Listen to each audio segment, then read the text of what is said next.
Yan. Hello everybody! Hello to all my IG followers. Parang wala pa naman. And hello to my Kumu friends. Ayan, how are you guys? So, hello kay JR, Trisha, Christian, hello. Ay, si Bugia, kalain Oo, mo, si present. Bugia. Si Rain, nasan? Kasama? Malilate daw siya. Late na naman. Ayan hindi. na! Ayan na si Rain! Okay, hi B-Boy, hi Nelski, hi Tina, April, and yan. Sa dami ninyo, basta hello sa inyong lahat. So yes, parang today we're going to talk about how do we increase awareness on mental health, hindi ba? For the past few weeks, we talked about the importance of social support. We also talked about some self-care tips. And last week we also talked about why some people are parang hindered from from seeking help. Ayan, so na-discuss na natin 'yan. So we're ending our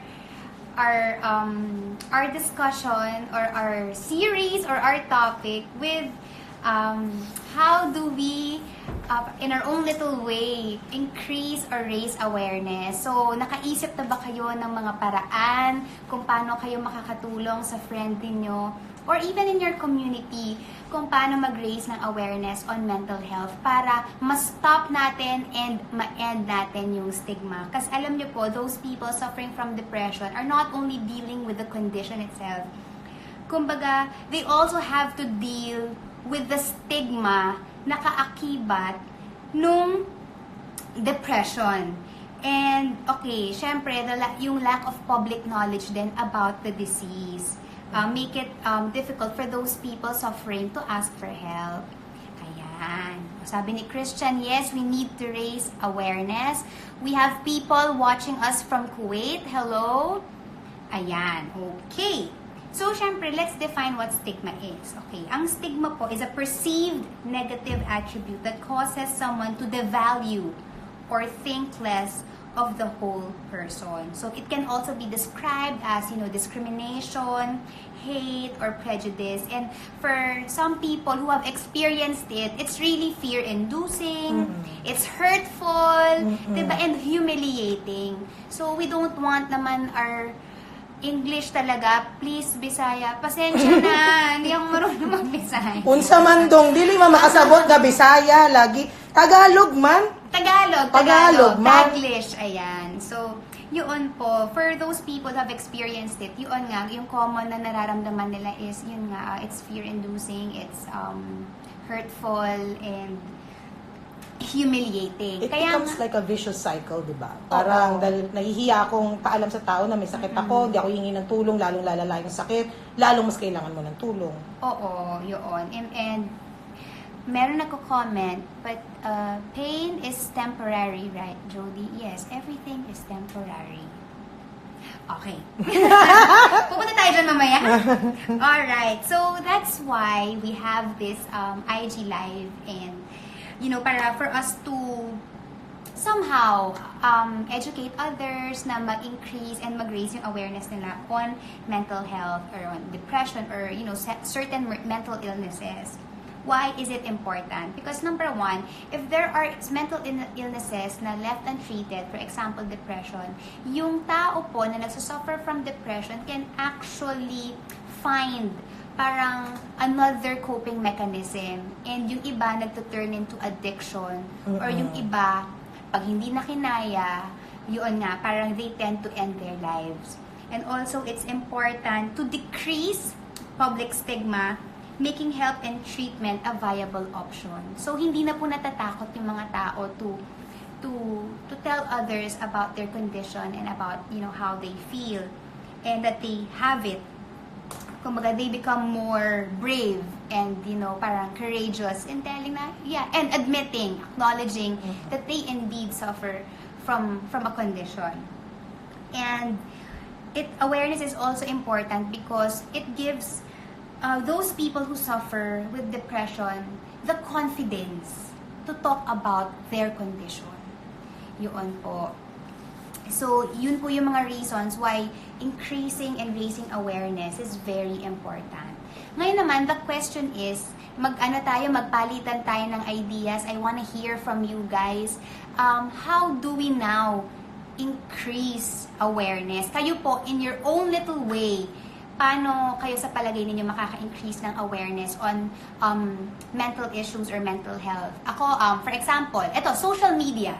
'Di ba? Magandang way na makapag-increase tayo and raise tayo ng awareness gamit ang social media because ang laki ng reach na mararating natin, hindi ba? And if you have it doesn't matter how many followers you have, just as long as you put the information out there, kakalat naman yun para lang po itong networking.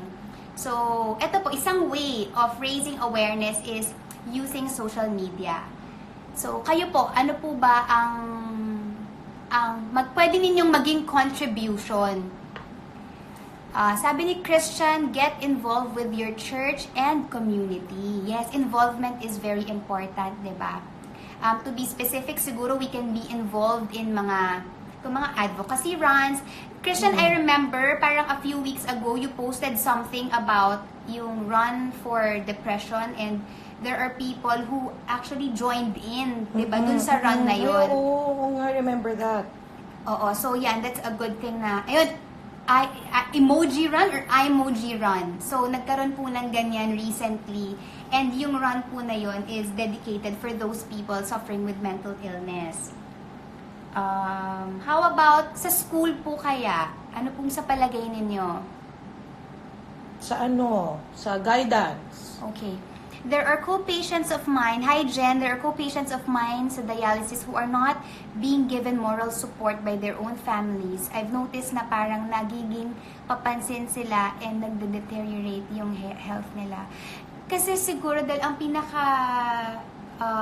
number one na support system natin ay dapat yung mga taong pinakamalalapit sa atin. Family. And yun po yung ating mga pamilya. So, siguro nawawalan sila ng, alam mo yun, ng self-esteem, kumpiyansa sa sarili, kailangan nila ng booster. So, kumbaga yun na nga parang yung state of mind natin somehow affects our state of health. If we are not getting enough support, if we're not getting enough encouragement, sometimes apekto yan doon sa ating mental health. At actually, yan pinaplano kong gawing thesis. The state of mind and the correlation and the state of health. Thank you for bringing that up, Jen. Okay, wait lang. As parents, they can ask the guidance counselor to do talks. Olga, that is so true. Siguro, yung mga school presentations, importante yan, wherein yung mga teachers, parents, and students get to be involved and participate. So, pwede po kayong kumuha ng speaker sa eskwelahan ninyo to do talks on mental health. And siguro, magandang way na baguhin din natin kung paano natin i-view or i-perceive ang guidance counselor. If I just may share my experience, nung high school ako, pag sinabing, huy, mag-guidance ka, parang shocks, nakakatakot kasi parang being brought to the guidance counselor's office would mean punishment or low grade or tatalakan ka or papagalitan ka. Pero sana makita natin na yung office po ng guidance counselor is there to provide us with emotional support. Kung may mga pinagdadaanan man po tayo, especially sa mga estudyante, huwag po tayong matakot na lumapit at i-open up po sa kanila yung mga bagay na paminsan na hindi natin masabi sa ating mga pamilya. Ayan. So, thank you for that, Olga. Ay, thank you! Sa pasabog din yun yan. I received it na, yung corn. Thank you so much. So, I have yet to try it. Hindi ko kinain, Naibigay, nakarating naman. Sabi ni Maylene, o kaya po, i-monitor ng magulang at tanungin kung anong problema ng bata, di ba po? Maylene, that is so true. It's not enough that we just ask our children how you are because sometimes kaya na nilang mag-deny ng feelings nila Minsan nag-end yung conversation na pag sinabing, I'm okay, tapos na. Baka we can probe into their lives deeper and ask more questions to know what they really feel or what's going on in their lives. Yes, communication is so important. Pero for me, parang when we communicate, this is communication. We talk to each other, but for me, mas importante is that we connect with our children. Yes. So that we know kung nasan sila, and there comes a point in their lives wherein they talk to us because they trust us. And when the trust is not there, I think nagiging barrier siya para sabihin nila kung ano yung tunay nilang mga nararamdaman. Truth. So, dito naman tayo sa kabila. As a teenager, I have a lot of friends who suffer depression because of various reasons. One way I try to do is always to listen to them, or if ayaw nila magsalita and all, yung tatabi lang ako sa kanila to be with them. Ay, that's so good. That is so good, Trisha. That's so good. Yun na nga, El. And tama, Christian, learn how to listen. Minsan kasi, ang dami nating sinasabi. But sometimes, pag sobrang emotionally overwhelmed na ang tao, hindi naman nila naiintindihan yung sasabihin natin eh. Sometimes, ang importante na lang sa kanila is yung mailabas yung nararamdaman nila, or kung hindi nila ma-express, ang importante is alam nila that there's someone there for them, na may kasama sila, na hindi sila nag-iisa sa laban na to. Truth.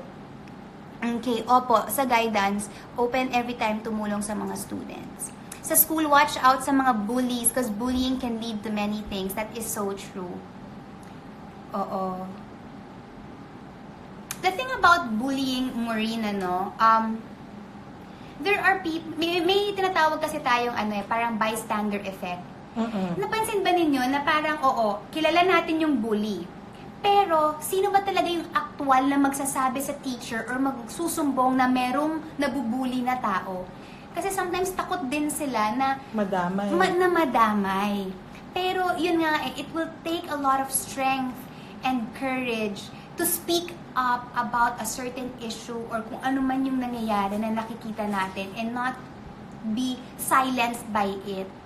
So, yun. Siguro mas maging mapagmatsyag tayo. Or maybe kung talagang takot humarap yung bata, you can write a letter to your teacher.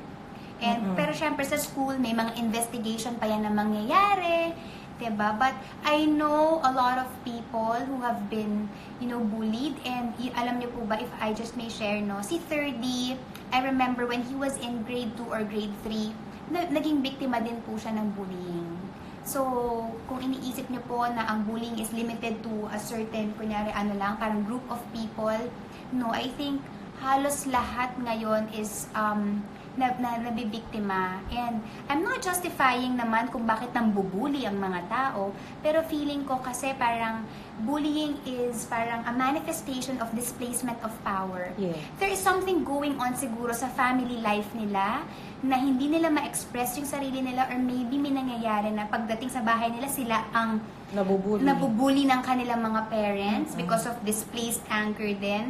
So to revalidate their power, pagdating sa school sila ang mambubuli. But hindi ko sinasabi na bullying is right, or I'm not even justifying, but we're just trying to understand why these things happen. Okay. Ano pa ba?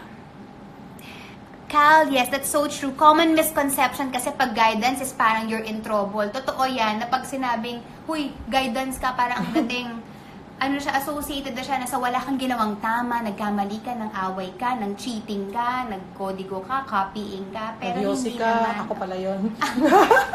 Pero talaga, that's the place wherein you can speak up and kung malayo ka sa mga magulang mo, or, of course, nasa trabaho man sila, kumaga sa school, pwede po kayong pumunta sa guidance counselor. And kailangan din talaga na, as a counselor, kailangan mo rin kasi mag-gain yung trust. For a child to open up to you, they will not just open up ng isang snap. Kumbaga, kailangan magkaroon ng connection, kailangan magkaroon ng trust, kailangan din, kasi and trust is parang, is having a relationship. Kumbaga, you have to build that. Yes. Kasi it doesn't mean na you're crazy. Mamaya po post ko yung isa pang binigay. Okay. Kakatry ko lang din pong magpa-counsel last sem. Totoo po. Alam nyo, huwag kayong mahiya. If you need to see a psychologist, a life coach, a counselor, a psychotherapist, a psychiatrist, don't be shy. If you need it, then go. Seek help. Meron yata phone Okay. question dyan. Question daw yan. From Okay. Maru? Maru? Sige. Maru. Mental health issues. Sige, I'll research on this and then we'll get back to that. Okay. Maganda yung question. And then, may naganap po last year sa amin. Okay. Personal care. Show personal care for people no matter who they are. Teachers are a big factor. A single act of care to a student makes a big impact. Even the most difficult student can open up to the teacher. Naniniwala naman ako dyan because there's a reason why these people are being difficult. I mean, hurting people hurt people. Wounded True. people wound people. And True. I think parang that's why nagiging difficult sila sa ibang tao. It's because that's an overflow of their suffering. And minsan tayo yung nakakasalo. So we should come from a place of love and care and understanding kung kaya natin. But yun nga, before we are able to give that love and care and understanding, we have to fill our cups first. Kasi we cannot give from an empty cup. So we open ourselves and receive love from the Lord. We love ourselves, and then that's the only time that we can give love on Christmas Day. Charing, give love out there. Okay. May sagot ako doon kay Riza. Okay. Yeah, sige, Are Mama E. there movies and films that address mental health issues? Not address, kasi addressing it, kasi sinabi ni Jodi last week na walang cookie cutter na gamot. Walang cookie cutter solution. Everyone is unique. May kanya-kanya yan. Yes. Some people would need medication and therapy, others therapy lang. But para sa akin, one of the best movies that I've ever watched about mental illnesses, or at least a part of it, Beautiful Mind. Beautiful Mind. Okay. Si, Sige, ano, Mama E. Ang ganda nun. Expound. It's about a scientist. Nobel Prize winner siya in mathematics. Super brilliant, super smart, pero schizophrenic pala siya. Okay. Yung wife niya, siya yung naging support system. As in, yun yung time na yun, it was the 50s, so hindi pa masyadong uso yung mga mental health keme. Alright. So, ang daming stigma. But it was the wife who helped. And if you're looking at basic understanding of mental illnesses, that's a good movie to start in. There's another one, yung kay Lily Collins. Yung, ano yun? Yung may anorexia siya. She had anorexia, and it was in a camp where people were dealing with a lot of mental health issues as well. Netflix, ang ganda din nun. Ano pa ba yung isa na about Sige. mental Ito, health? ating movie, To the bone. movie boxy, To the Mama E. To the moon. To the bone. To the bone, to the bone. Anorexic kasi siya doon eh. Another one that medyo gruesome siya, pero it's a good movie for you to understand what goes inside a mind of someone who's been hurt and is hurting. Yung Monster, yung kay Charlize Theron, Oh, okay. Eileen Wuornos, Monster, yung serial yung serial killer siya. But the only reason why pumitik siya was because she was also abused and hurting.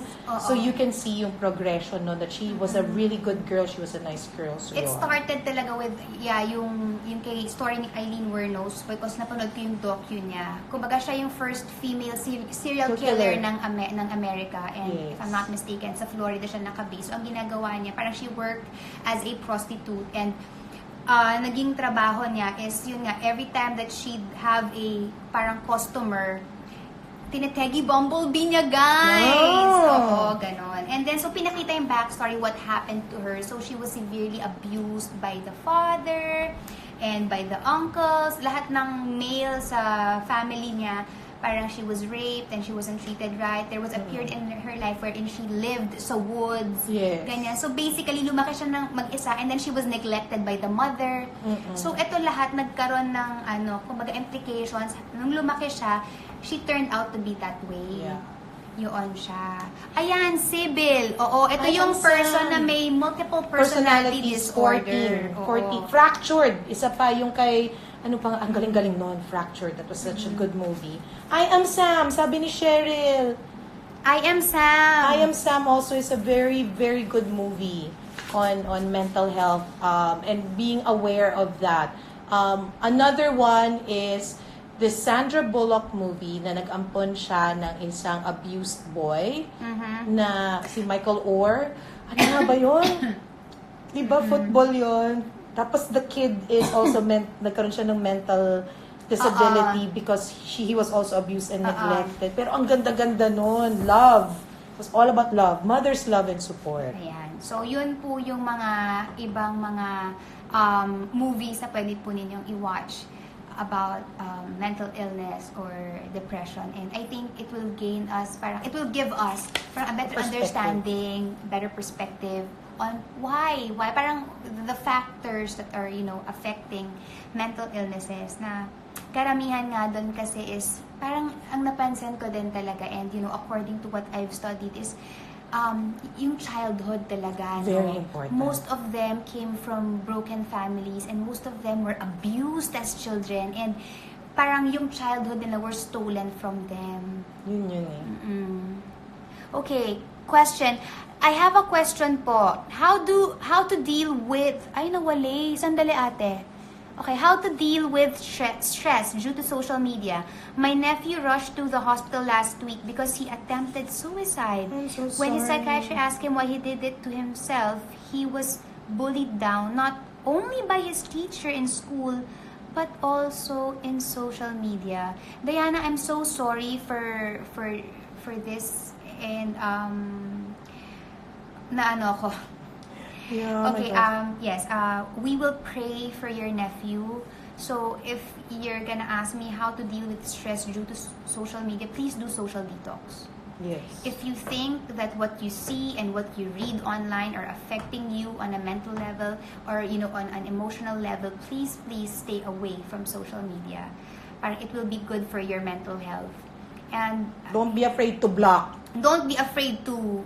If somebody or someone is stealing your peace, do not afraid. Do not afraid. Yeah, of the dark. afraid. Okay, do not be afraid to block, to delete, or to mute. Okay, kung nakaka-apekto na siya in a significant way sa inyo. And I guess siguro let's not get our worth and our parang yung validation on people from social media or on the Yeah. number of likes and comments, because if these people that you don't know can affect you in a significant way positively with their likes and comments, so they can also affect you significantly in a negative way. So I think we should only get our worth and validation, number one, from the Lord, number two, from people we trust, from our families, from our trusted friends. Pero never on social media. Yun yung lagi ko sinasabi. And hindi naman lahat dapat pinapatulan on social media. May mga bagay na kailangan lang na alam mo yung padaanin and just let go. Diba? If people have the power to say na, that's my personal opinion, freedom of speech, then you also have the power to block, mute, and delete. Yes. You have the right to an opinion, but you don't have the right to give false facts. Oo. Why? Totoo din naman yun. Why? And Morning. yun na nga, if you have nothing good to say, Don't say anything at parang all. be quiet na lang. Oo. Parang hindi naman kailangan na laging may opinion. Kasi minsan... Bugiya, hindi kailangan maraming opinion. minsan Sumisingit hindi talaga. kailangan maraming opinion, na minsan kailangan manahimik lang tayo at makinig. Listen. Sabi nga ni Tita Beyonce. Listen! Yes! Okay, sunod natin yan. Video session. Minsan po, kasi mahirap mag-open up. Mahirap talagang mag-open up sa mga tao na hindi mo pinagkakatiwalaan. I think you should find people na you trust and you feel safe with. Diba? Na alam mo na kapag meron kang sasabihin, hindi makakalabas at hindi ka ichuchuchu or ichuchismis. So yun, guys, ano pa sa palagay ninyo yung mga ways na pwede natin gawin to raise awareness? Yun nga, nasabi na rin natin yung volunteer, school presentation, and talking about it on social media. Ito na. Ito isa sa pinaka-powerful. Share your story. Yes. 'Di ba? Parang if you are someone who has been depressed or who has been depressed and who has been victorious 'Diba? In overcoming depression. I'm sure that your story will help others who are going through the same plight or going through the same dilemma. Kumbaga, it will give them hope, it will inspire them, and it will encourage them. Parang let your test become your testimony and your mess become a message. I'm sure maraming tao po ang matutulungan yan. So, wag kayong matakot to share, especially to those people na same yung pinagdadaanan. Because walang pinakamagandang minister kung hindi yung mga tao na sila mismo dumaan dun sa road na yon. Ang ganda, ano yun? Let your test be your testimony. And your mess become your message. Ganda. Quotable quote. Ayan. Patented. Copyright. Jodi Santa Maria, 2018.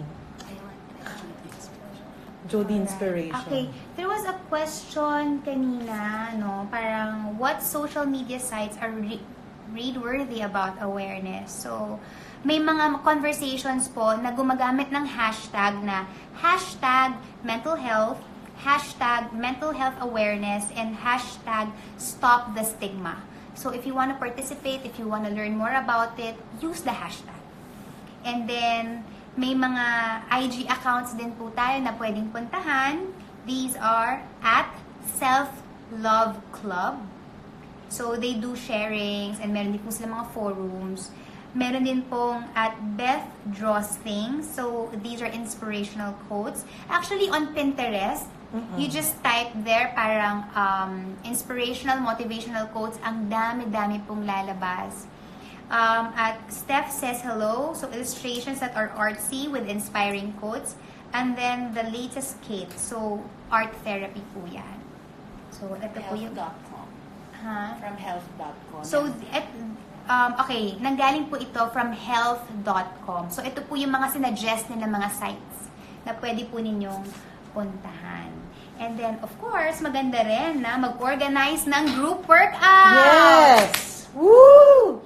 Kasi hindi lang din siya makakatulong for those people suffering with depression. It's also a preventive measure, ha? Yes. Yung mga workout na Endorphins ganyan. mo, yung serotonin, serotonin mo, ganyan. So, maganda yan na I think meron din mga, kasi dun sa gym na pinupuntahan ko, talagang meron silang mga pa-zumba, meron silang mga group classes na pwede mong attendan. kasi gymboree lang ako eh. Gymboree. So, yun. And I hope siguro na maganda rin. Si 30 Lacson, Mommy! Hi, babe! You're listening to Mama. You're watching me right now. How are you, my love? You're done na with your practice, sweetheart. Ayan siya. Ay! Bakit anong nangyari? Waiting for 30 Lacson. Yan. My love, I love you. Thank you for watching, Mama. So sweet of you, babe. Ayan, natuwa na. Kinilig ako doon. Sa Mommy. Ayun lang. So love. And, okay, ano na yung sinasabi ko? So, yun. So, maganda rin yung preventive measure, yung mga workout exercises na ganyan. And I also want to say hi to Pabi and Tita Patring. They're also watching us right now. 30 says, love you. I love you too, babe. Love you so much. Okay. What else? Kayo, guys, ano bang masasabi ninyo before we wrap things up, bago natin tapusin ang ating live stream na ito? Okay. So, si Rain po, Zumba instructor sa barangay. Totoo ba to? Ay naku, si Christian nagsabi niya na, no? Ay naku, wala ka maniniwala. Pero, Rain, if it's true that you're a Zumba instructor, Congrats, mabuhay ka. Kung hindi, ito si Christian talaga. Bigay ko sa'yo address ni Christian. Babe, I'll call you later. Kasi bigla siyang tumawag sa isang phone. So, I'll call you, my love. Just give me 5 or 10 minutes. Okay. So, there. O, sige. Tatapusin ko na to dahil tinatawagan na ako ng anak ko. Okay. So, guys, it's really up to us. I thank you very much for your sharing, and it's really up to us to learn about mental illnesses and reject the stigma, support and not to judge, to care and not to criticize. Yeah. Yun naman yung pinaka-importante doon. And I do hope and pray that we use our lives, and we live it not just to exist, but to really make a difference in the lives of other people. It doesn't have to be parang kailangan milyonan na agad, diba? But, we do it one at a time, diba? Parang, let's do for one what we cannot do for all. And knowing that we have the power to affect and influence others, other people. So, gawin na po natin ang tama. Kung alam naman natin na nakaka-apekto tayo, so, iwas tayo dun sa affecting people negatively. Dun tayo lagi sa positive way. Because at the end of it all, pag natapos ang buhay natin, people will always remember us for How we made them feel. For how we treated them. Yeah. So yun po yung wag nating kalimutan. Mag-iwan tayo ng magandang legacy, hindi lang sa pamilya natin, hindi lang sa mga anak natin, pero dun sa bawat tao na nakakasalamuhan natin araw-araw sa mundong ito. Yes. They say that, ignorance is bliss. But for me, I'd say knowledge is power. So it's always good to educate ourselves about certain issues and matters, especially this one, mental illness and mental health. True. And yun nga, tulad nga ng lagi ko sinasabi at ine-emphasize that to be able to help others, we should always come from a place of love. But we have to love ourselves first before we can give out love to other people, because we cannot pour from an empty cup. And let's just open ourselves and receive love from God. And, I truly believe that, healing and restoration will come from Him. And that He uses people, the psychologists, the psychiatrists, the support system that we have, the mental health professionals, as His, parang hands and feet here sa earth, as His extensions of His love and grace. So, guys, thank you very much. So, next week, abangan ninyo kung ano naman ang magiging topic natin. So, yan ang pag-end ng ating Mental health awareness series. Mental health awareness series. So, thank you very much. I hope you guys learned something from me and hindi lang ako nag-blabber at sinayang ko mga oras ninyo. So, see you again next week. Love you guys. God bless you all. Have an amazing Tuesday. Bye! Bye!